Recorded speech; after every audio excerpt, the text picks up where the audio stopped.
With the mega hype Deadpool and Wolverine movie right around the corner, I figured now is the best time to talk about two major game releases for each hero. Each game came out in a different era of the 7th generation video game life cycle, but showcase how good superhero games can be when executed properly. Sit back and relax as we dive into the digital worlds of ketchup and mustard. Roll the tape. Sup, Chode? You know, I've been watching this video about 40,000 times with my pants off, and I think it's pretty fucking perfect if you ask me.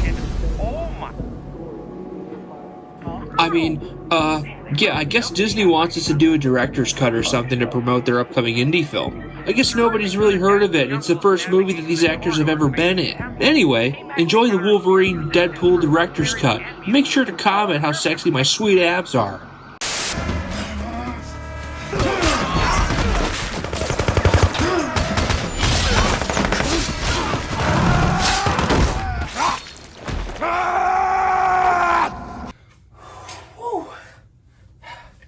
Man, if only there was a way to play as Wolverine. Wonder who that could be.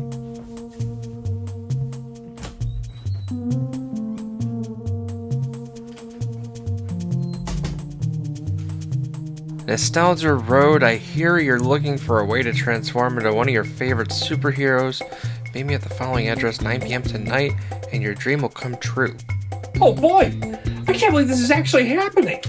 I mean, what could possibly go wrong? It's me, Matt! Oh god, who designed this? Helen Keller?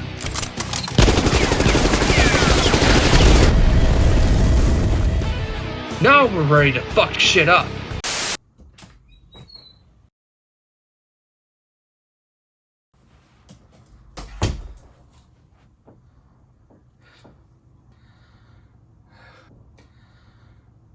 Well, I guess there's only one thing left to do now. Play X-Men Origins Wolverine on the Xbox 360. X-Men Origins Wolverine is a hack-and-slash action-adventure video game based off the 2009 movie of the same name. Yeah, we don't like to talk about that one. Go fuck yourself.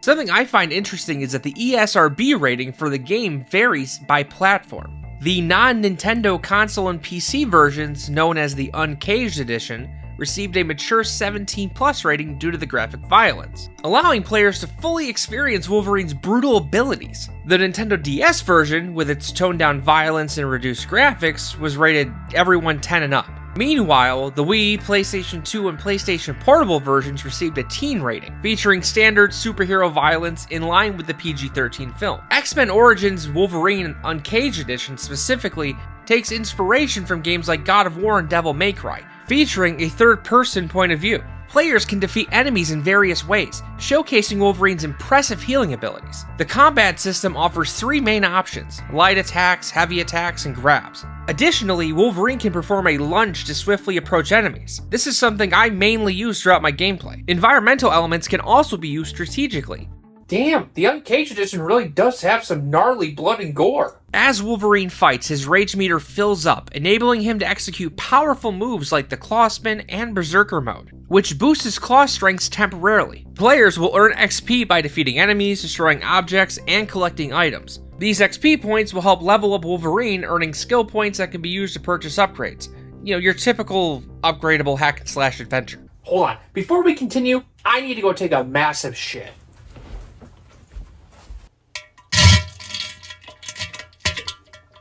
How am I supposed to wipe with these claws? My ass!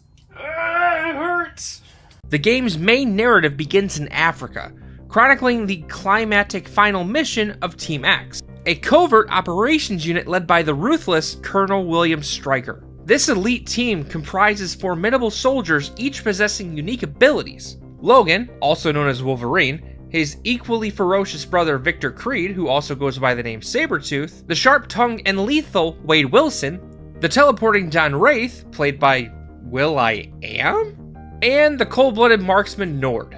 Their objective is to locate a remote village rumored to harbor a valuable mineral deposit. strongly implied to be the nearly indestructible metal adamantium. After falling out of a crashing helicopter and getting separated from the group, Wolverine confronts and eliminates a squad of heavily armed soldiers sent to assassinate him and his team. Shortly after, he gets into a fierce helicopter fight, and oh my god, that's fucking brutal!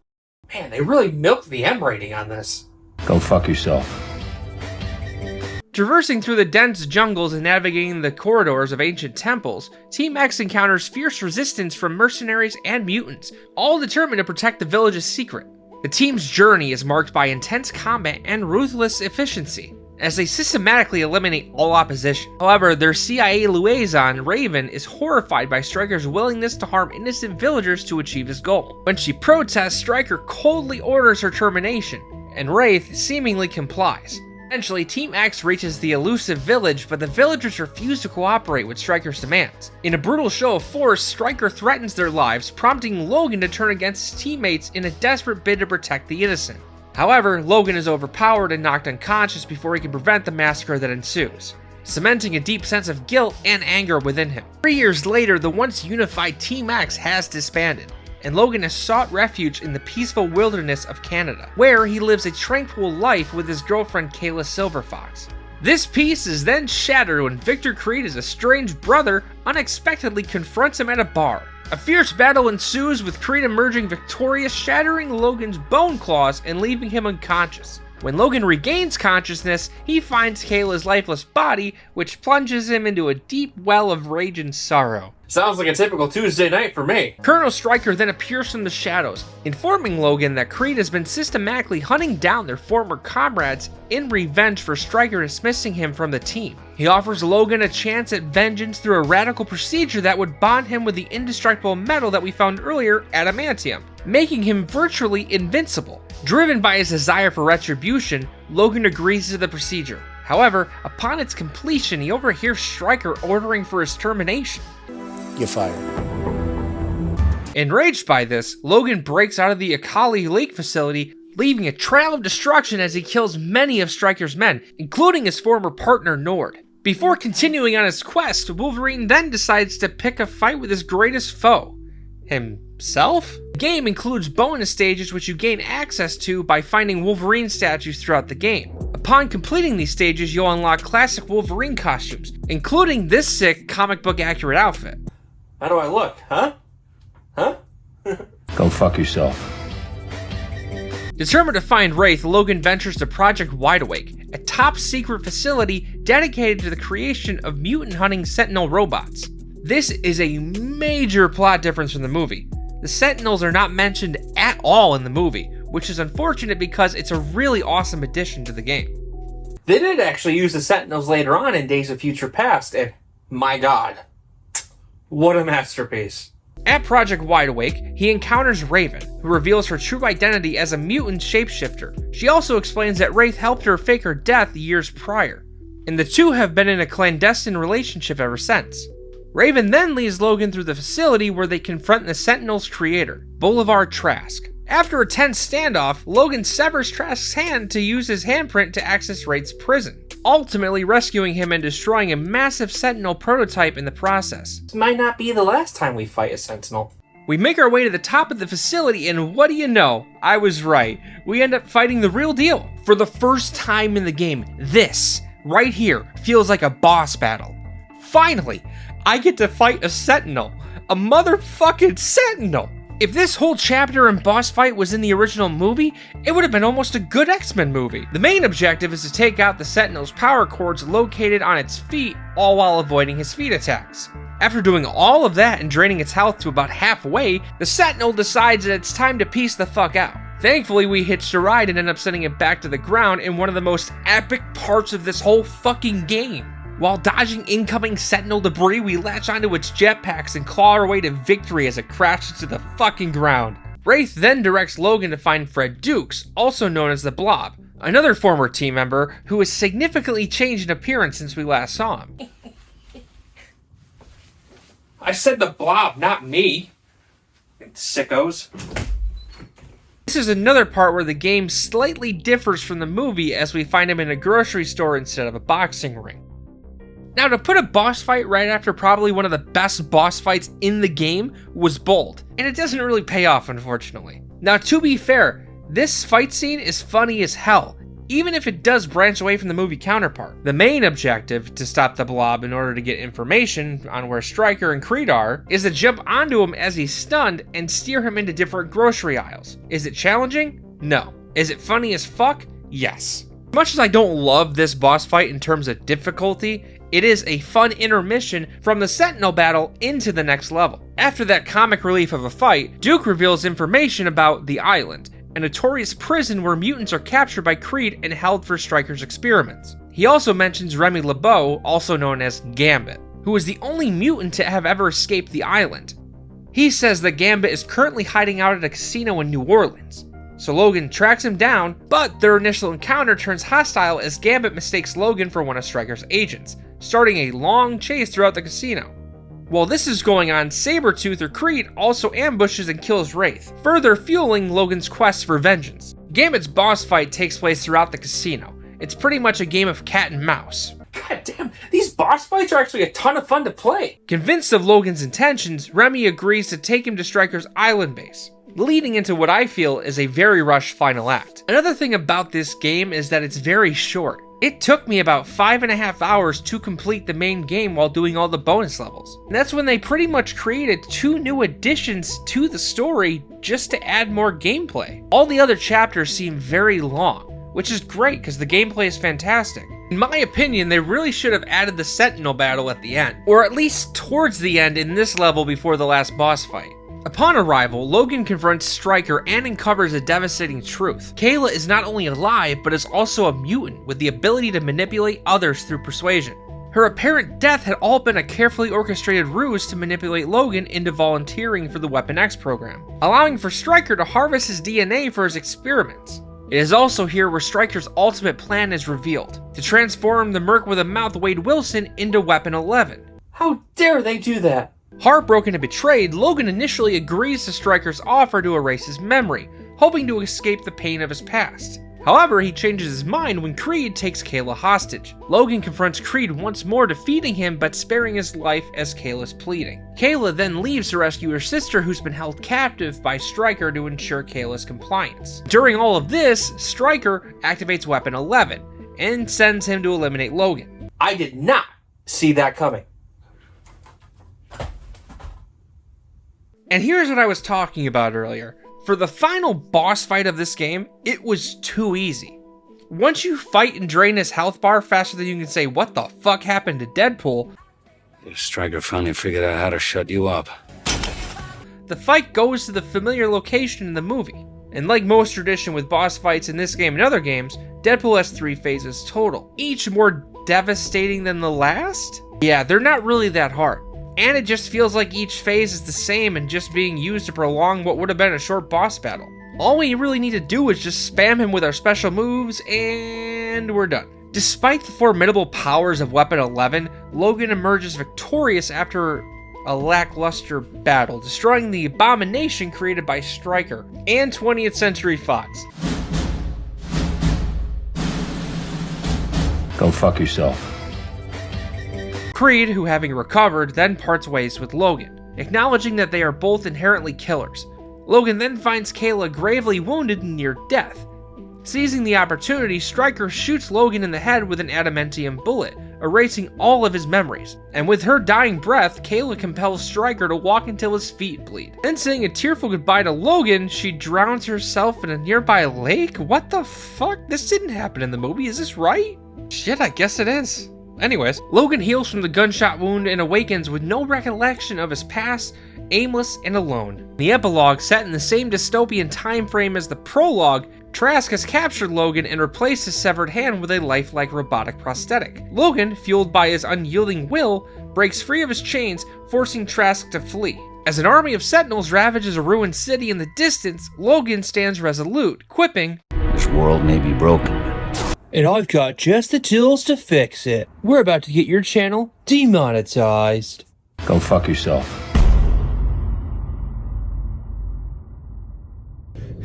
Where the hell am I? Why is it so dark and why the hell does my ass hurt? Alright, less famous Scott the Wasp, read the script. Why the hell do you have duct tape on your mask? And it's because I gained some weight after that collab with Nikocado Avocado. It's so stupid. Okay, fine. I'll just play the game. I'll read the script. When Deadpool pitches his concept for the most awesome game ever, featuring himself as the protagonist, High Moon Studios promptly rejects it. Not one to take no for an answer, Deadpool resorts to drastic measures by planning and detonating explosives at the studio, forcing developers to comply with his demand. To ensure his game has the best possible voice, he hires the renowned voice actor Nolan North to bring his character to life. Upon receiving the script for the game, Deadpool finds it incredibly dull and unengaging. So he takes matters into his own hands by scribbling all over it with a red crayon, altering the storyline to his liking. Releasing in June 2013 for the PlayStation 3 and Xbox 360, it originally received mixed reviews from critics. They praised the humor, story, and comic accuracy, but criticized the controls, combat, and repetitive gameplay. Those fucking shows have no idea what they're talking about. This game is fucking perfect.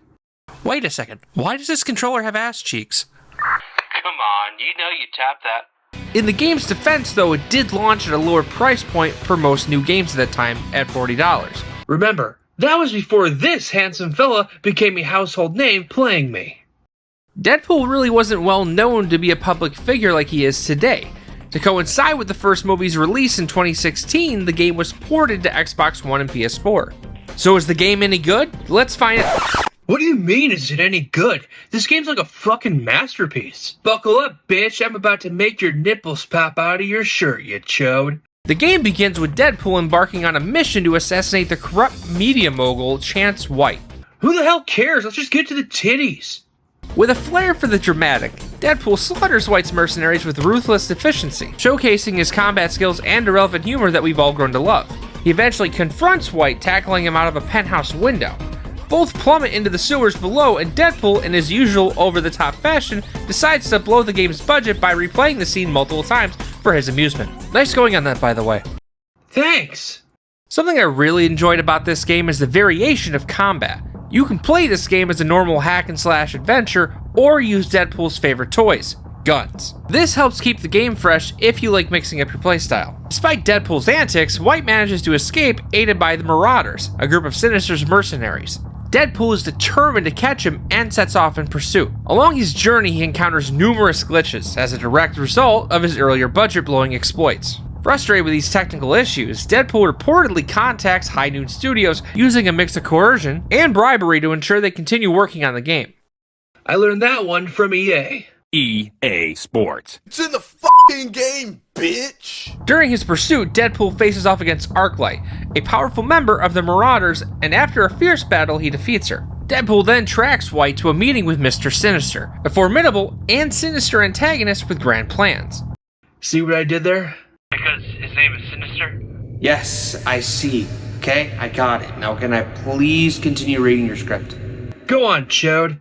As White and Sinister converse, Sinister orders Blockbuster, one of his henchmen, to kill White after learning that the media mogul's satellites are now under Sinister's control. Deadpool arrives too late to prevent White's death, and, infuriated at losing his bounty, engages in a brutal fight. He then kills Vertigo, another member of the Marauders, and incapacitates Blockbuster. He then confronts Mr. Sinister, who, displaying his immense power, easily overpowers Deadpool and reduces him to a disembodied head right before departing with Blockbuster. After regenerating his body and finding his head, Deadpool finds himself face to face with several members of the X-Men. Finally! Titties! Wolverine, Rogue, Psylocke, and Domino. They explain to Deadpool that they're on a mission to stop Sinister's plan to conquer the world with his army of genetically engineered clones. Deadpool, seeing an opportunity for more chaos and fun, decides to join them. They take off in the X-Men's most advanced jet that Deadpool has ever gotten to fly, the Blackbird, and fly to Genosha, an island that serves as Sinister's base of operations. However, Deadpool piloting the jet crashes it spectacularly, leaving the whole X-Men besides him unconscious. Wake up! Up and at him! Fine then. That's for all the clown jokes. That's for never calling just to say hi. That's because I get aroused when I slap people. That's for all the furry midgets in the world. That's because I feel like... Man, I love this game. Another fantastic part about this game is that I'm not saying this. Say it. I'm not saying this. Everyone says this in every review ever. Okay, fine. Another fantastic part about this game is that the game makes you actually feel like you're Deadpool. Now, was that so hard?